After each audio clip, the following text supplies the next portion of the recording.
Good morning. तर आज आपण गोल्डचं ॲनालिसिस करूया डेली.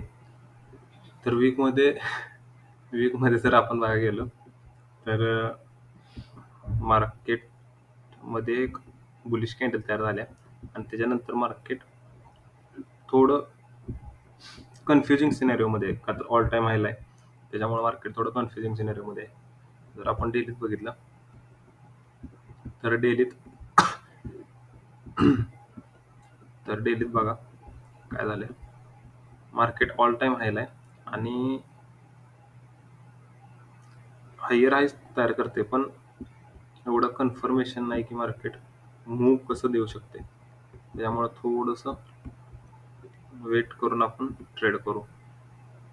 इथून एक असा स्लोप एक येतोय,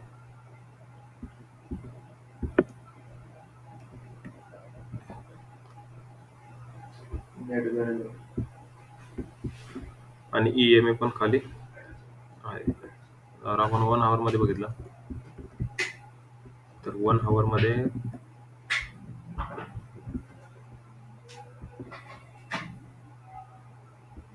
61 पासून फॉल यायला लागलाय. 61 पासून फॉल येते. जर हा ट्रेंड लाईनचा ब्रेकआउट भेटला तर आपल्याला एक थोडंसं चांगलं करेक्शन बघायला भेटू शकते, जे की पर्यंत राहील. 300 पिप्सचा एक फॉल येऊ शकतो 2480 पर्यंत मार्केटमध्ये. आता जो सिनारिओ बनायला लागलाय तो त्याप्रमाणे, का तर ह्याच्यानंतर हा एक लो बनलाय. जर आपण 30 मिनिटाच्या टाइम फ्रेमवर बघितलं तर सेम स्ट्रक्चर आहे आणि मार्केटनं ह्या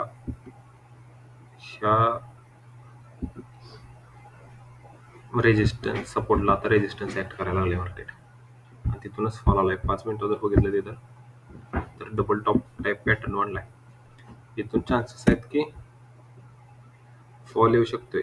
मी तुम्हाला म्हटलं त्याप्रमाणे इथून एक फॉल येऊ शकतोय, जो की